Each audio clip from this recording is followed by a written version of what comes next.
இன்றே சப்ஸ்கிரைப் செய்து உங்கள் ஃபேவரட் ஷோகளை காணுங்கள்.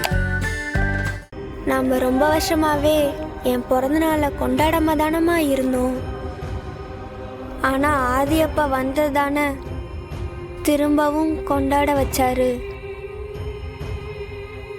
இப்போ பிறந்த நாள் மட்டும் இருக்கு, ஆனா ஆதி அப்பா இல்லையேம்மா.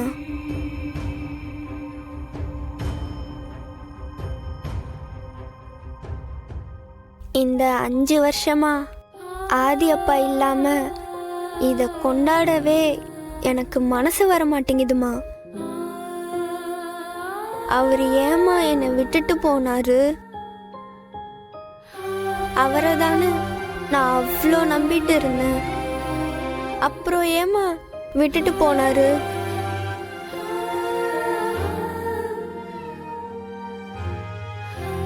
உன் கூட சண்டைனா நான் என்னமா பண்ணேன்?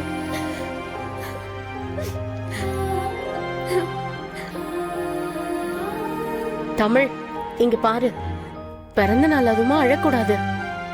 அப்பா கண்டிப்பா ஒரு நாள் திரும்பி வந்துருவாரு. அதெல்லாம் வரமாட்டாரு பாட்டி. 5 வருஷமா எதுவுமே மாறல. இதுக்கப்புறம் மட்டும் மாறிடுமா என்ன?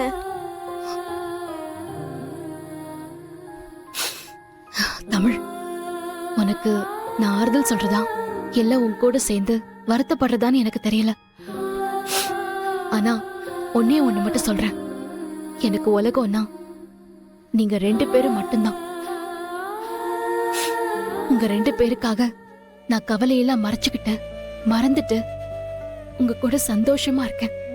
ஆனா அப்பா நம்ம கூட இல்லையேம்மா.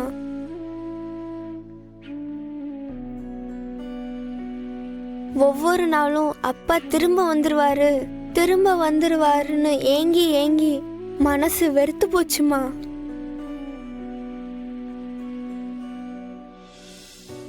அதுவும் இப்படி பிறந்த நாள்லாம் வரும்போது அப்பா வந்துட மாட்டாரான்னு ரொம்ப ஏக்கமா இருக்குமா.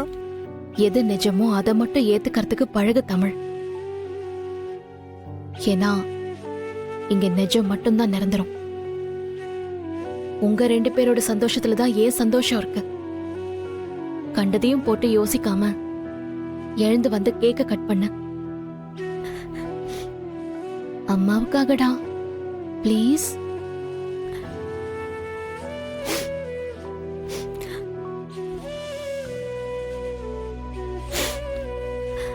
சரிம்மா, தம்பி எழுப்புங்க, கேக் வெட்டலாம்.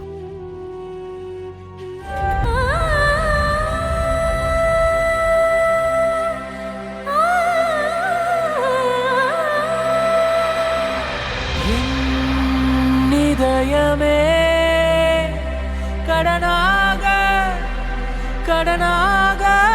ஆனதே.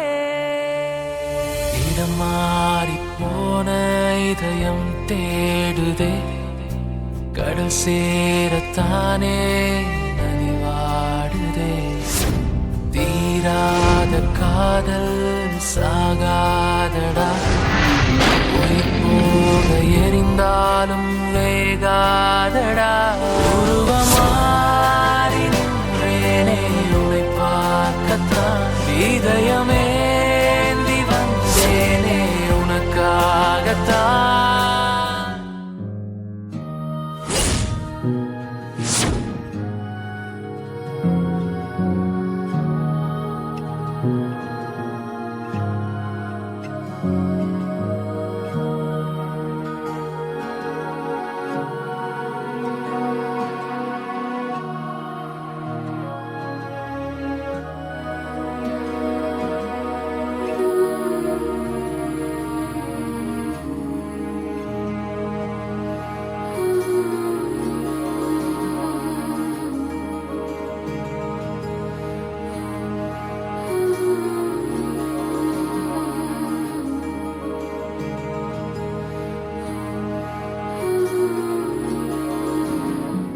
ஏ லட்சுமி, ராத்திரி ஆதி வந்துட்டு போனதுல இருந்து தமிழ் முகத்துல எவ்வளவு சந்தோஷம் இருக்குன்னு பாத்தியா? ஆமா அத்தை, நடக்கிறதெல்லாம் பார்க்க பார்க்க ஆதிக்கு சீக்கிரமாவே எல்லாம் ஞாபகம் வந்து அவன் திரும்பி வந்துருவான்னு எனக்கு தோணுது. என்ன பாரதி, ஆரம்பிச்சிட்டீங்களா? உண்மையை தானே சொன்னோம். ராத்திரி ஏன் அவன் தமிழுக்காக வரணும்? அவன் ஏன் கேக்கையும் இந்த மீனையும் வாங்கிட்டு வரணும்? இதெல்லாம் தான் அவன் நம்ம கிட்ட சீக்கிரமா வரப்போறேன்னு சொல்றதுக்கான அறிகுறி.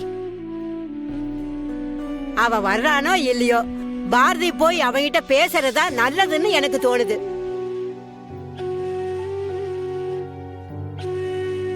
ஆவுன்னா முறைக்க ஆரம்பிச்சிடு. நேத்து நைட்டு ஆதி வீட்டுக்கு வந்தப்போ நம்ம வீடே எவ்வளவு சந்தோஷமா இருந்துச்சு. அதுவே அவன் பழைய மாதிரி மொத்தமா திரும்பி வந்தா எவ்வளவு சந்தோஷமா இருக்கும். பாரதி, என்ன யோசிக்கிற? ஆதி போய் பார்த்து பேசு. அம்மா, போய் பேசுனா என்ன பேச சொல்றீங்க? நாம போய் பேசினா அவருக்கு புரியும் நினைக்கிறீங்களா? புரியறது கூட விடுங்க. அவருக்கு உண்மை தெரிஞ்சா என்ன ஆகும் நான் எத்தனை தடவை சொல்லிருக்கேன். அதுக்காக நீ இப்படியேதான் இருக்க போறியா? இங்க பாருங்கம்மா, ஆதிக்கு என்னையும் தமிழையும் ஞாபகம் வந்து நான் தான் அவர் பொண்டாட்டி, தமிழ் தான் அவர் பொண்ணுன்னு அவருக்கா தெரிஞ்சதுக்கு அப்புறம், அது புரிஞ்சதுக்கு அப்புறம் அவரா என்ன தேடி வந்தா நான் அவர் கூட வாழ்றத பத்தி யோசிப்பேன். ஆனா இப்ப இருக்கிற மாதிரி தான் அவர் இருப்பார்னா நானும் இப்ப இருக்கிற மாதிரி தான் இருப்பேன். அதான் நான் என்ன சொல்றேன்னா, வேண்டாம்மா ப்ளீஸ். அவருக்கு எல்லா ஞாபகமும் வந்ததுக்கு அப்புறம் இத பத்தி பேசிக்கலாம். இப்ப நான் ஆபீஸ்க்கு கிளம்புறேன், எனக்கு டைம் ஆச்சு. சாயங்காலம் பெர்மிஷன் போட்டு வந்துடுறேன். எங்கேயாவது வெளியே போலாம், குழந்தைங்க சந்தோஷப்படுவாங்கல்ல. ஹலோ ஹலோ, ஆதித்யா அம்மாங்களா? ஆமா, நீங்க? நான் அவனோட கிளாஸ் டீச்சர் பேசுறேன். சொல்லுங்க மேடம். ஒன்னும் இல்ல, ஆதித்யாவோட அப்பான்னு சொல்லிட்டு இங்க ஒருத்தர் வந்திருக்காரு.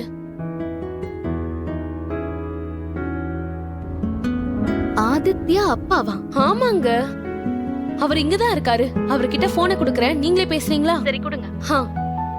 பேசுங்க சார்.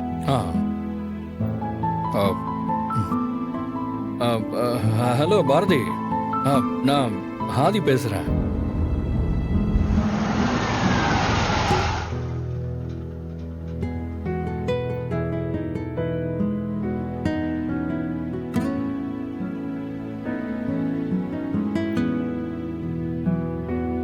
பாரதி, கேக்குதா? கேக்குது. எங்க இருக்கீங்க பாரதி? நான் இப்போ ஆபீஸ். ஓகே பாரதி, நான் தான் ஆதித்யாவோட அப்பான்னு சொன்னா நம்ப மாட்டேங்கிறாங்க.